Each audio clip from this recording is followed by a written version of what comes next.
Looked really good, but up next, we've got EU star bot laner Rekkles versus the AD carry from Turkey, Zeitnot.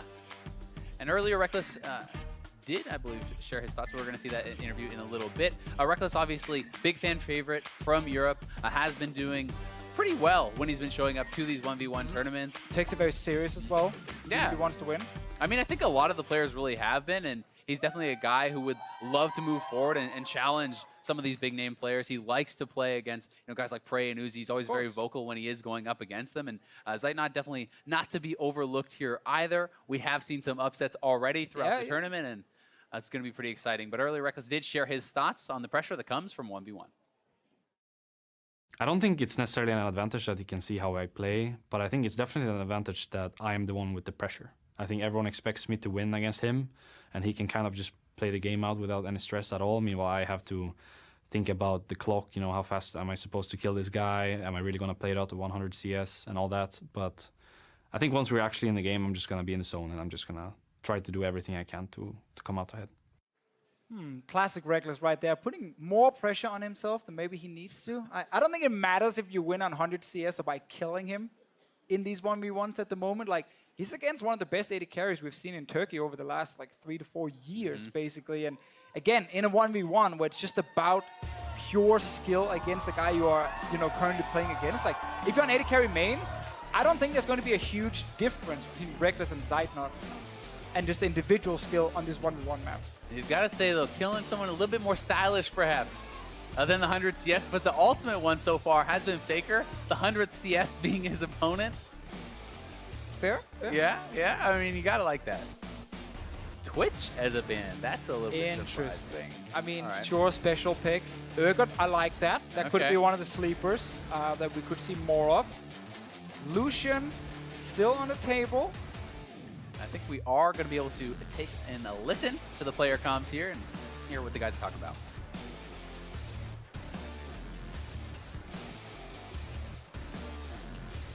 Comet, right? Not Ori? Yes, Comet. Okay. Comet. Good. You want to insta-lock at the same time? 40 seconds we lock, okay? We just pick it at 40 and pick, lock. Okay, I go. I did it.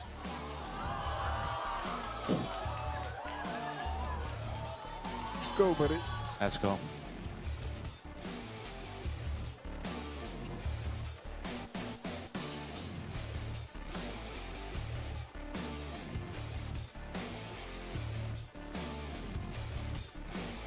All right, so we do have a JHIN versus JHIN mirror first mirror matchup of the whole tournament. They have spelled out Turkey with the bans. I mean, great synergy right here between the two players. I love it. Also love the JHIN versus JHIN coming up here. We did get to see a JHIN yesterday. It was sneaky, but it was against a Draven. It was. And it was a very close game. Lost by 1 CS. Yeah, and I mean, Sneaky actually misses W on a minion right before the end, which might have got him that win. He also had a grenade flying in the air that also would have gotten him the win. But it was super, super close. But this one's going to be pretty fun, I think. A lot seems like it'll come down to the skill shots. How many Ws can you actually hit? How many can you dodge from your opponent? And I'll be interested to see if anyone is going to start boots as a result of that, trying to actually be able to avoid some of those skill shots, because it's likely not going to come down as frequently to just a straight-up brawl with the autos. Well, both will be starting long sword in this one, so they won't be able to easily dodge out of that Comet damage that's going to hit after the skill shots firing. Obviously, exhaust barrier on both the guys. We have to see if there's anything else that's different in terms of runes. Same keystone, no surprise. Yeah, it is going to be Comet versus Comet.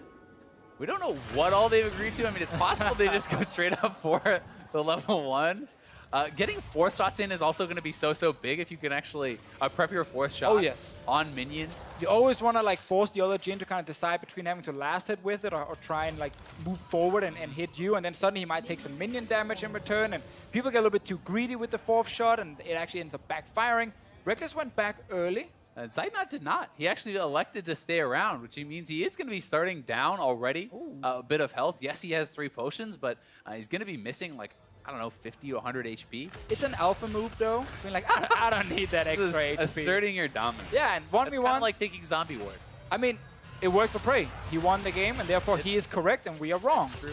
And that's how it works. That is how analysis works.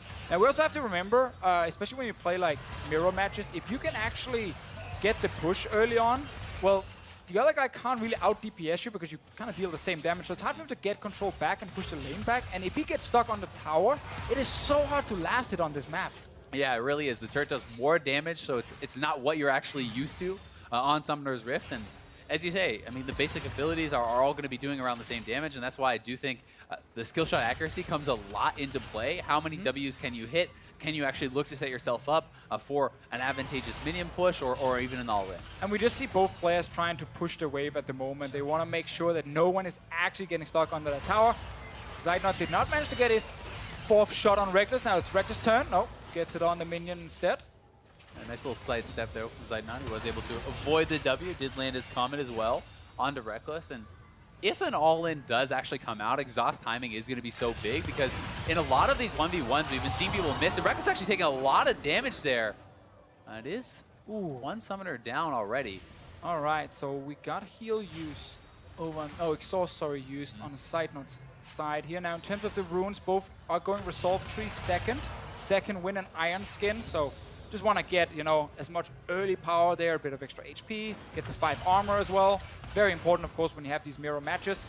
Yeah, the only difference being absolute focus versus celerity. So, you know, one favoring the movement speed there for Zeitnot, and Rekkles, if he is higher HP, he is going to deal a little bit more damage with his poke. And I actually like the movement speed here, again, just to get in range for your 4th shot, and maybe you can actually step away before Rekkles can return 2 shots onto you and potentially his own 4th shot, obviously depending on how many he has left when you go for that all-in. So I do like the extra mobility in that case, and I also think getting boots is actually something they should consider, again, just to dodge the comet. Yeah. Because you need 355 movement speed to step out of that little AoE that flies after.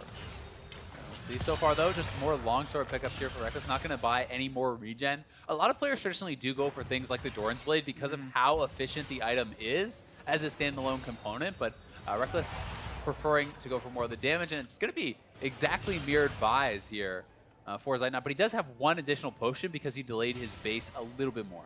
But right now, Rekkles will get a small CS advantage, 30 to 28.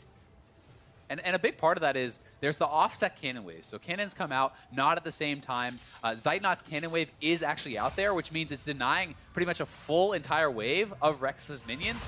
That alone is going to give a nice little advantage because there's just more minions for Rekkles' CS. And we also see Rekkles really make sure these minions stay alive for as long as possible to kill his own minions. Exactly. He didn't want to just instantly crit onto that cannon and kill it. He actually kept it alive for as long as possible. So it just dealt a little bit more damage, meaning Zeitnot potentially could lose another minion. Now we're back in all in. Oh, Zeitnot is down a summoner, and he might get chased down here. There's minion as well, hitting Rekkles, but he got it. Oh, Zeitnot didn't even get the barrier off there. Was maybe hoping to bait it out a little bit longer and get the minions involved, but the summoner does not come out, and Rekkles is able to take this one pretty cleanly. And such a big thing in the start right there. Rekkles opened the whole trade by getting a massive crit onto Zeitnot, and obviously then you have a huge advantage. He actually had to reload at the same time when the one-on-one started, and Rekkles got so much free damage onto him. Someone did nicely play. That means Rekkles is going to be moving forward, and he will be facing off against Prey, so that will be his second round matchup. But here it is once again. Zeitnot wanted to get that crit off. He did land his 4th shot onto Rekkles, but Rekkles, knowing he has the summoner advantage, can fly forward, and Zeitnot unable to get the barrier off, but honestly, Rekkles still had his. Probably would not have made the difference there. Yeah, and he didn't even care about the minions about to hit him. Knew he could actually take him down in time. And obviously the Prey versus Rekkles will be the last one today, because now we start going into all the quarterfinals.